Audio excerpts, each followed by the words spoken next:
السلام علیکم دوستو، میں اس وقت اسلام آباد میں ہوں، بلکہ کافی دنوں سے اسلام آباد سے ہی آپ سے رابطے میں ہوں۔ پہلی تو ایک خبر یہ ہے کہ پاکستان پیپلز پارٹی اور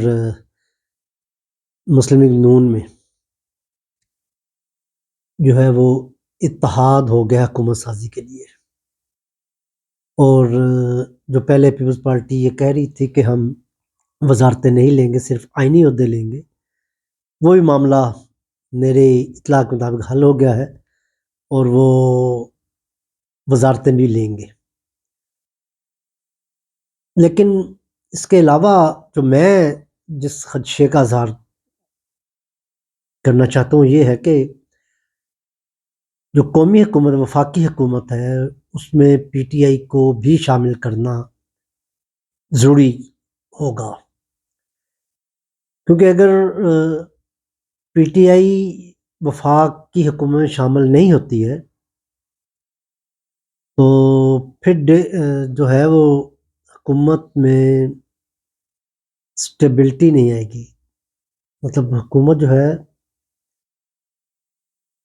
ایک تو وہ کوئی ایسے فیصلے نہیں کر پائے گی جو کہ ضروری ہیں، کیونکہ اس کی مخالفت جو ہے وہ پی ٹی آئی کرتی رہے گی اپنے مفاد کی خاطر۔ جب وہ اپنے مفاد میں اس کو اپوز کرے گی تو عوام کی جو ہے وہ ہمدردیاں اس کے ساتھ ہوں گی، لہٰذا اس کو اس لیے ہونا چاہیے کہ حقیقت تو یہی ہے کہ سخت فیصلے کرنے پڑیں گے اگر ہم نے پاکستان کو چلانا ہے اور پٹری پر لے کر آنا ہے، تو پھر تو ضروری ہے، لیکن اس کے لیے پی ٹی آئی کو حکومت کا حصہ ہونا چاہیے۔ یہی ایک طریقہ ہے کہ سارے جو ہیں سٹیک ہولڈر، سارے سیاستدان جو ہیں وہ ایک ہی جب وہ حکومت چلانے میں ساتھ ہوں گے تو سارے ہی ذمہ دار ہوں گے، تو اس طرح کسی ایک پارٹی کو نہ نقصان کا اندیشہ ہوگا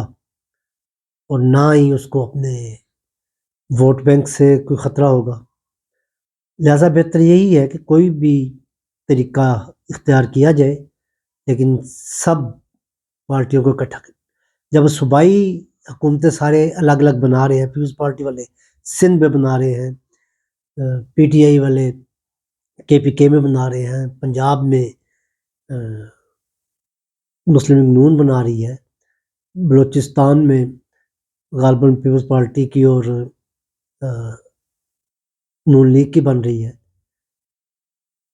یا جے یو آئی ہے شاید اس میں شامل، لیکن تاہم میرا مطالبہ یہی ہے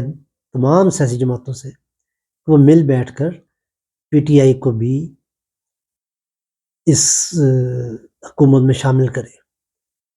اس سے ایک مضبوط حکومت جو ہے وہ بنے گی اور بہتر فیصلہ کرنے میں معاون ہوگی، تو عوام کو ریلیف مل سکے گا۔ آپ سب جو ہیں ساری سیاسی جماعتیں اپنے اپنے مفادات کو دیکھ رہی ہیں اور عوام کو اس وقت مد نظر نہیں رکھے ہوئے۔ اس آپشن پہ غور کریں اور اس کو پی ٹی آئی کو بھی حکومت میں شامل کیا جائے۔ بہت شکریہ۔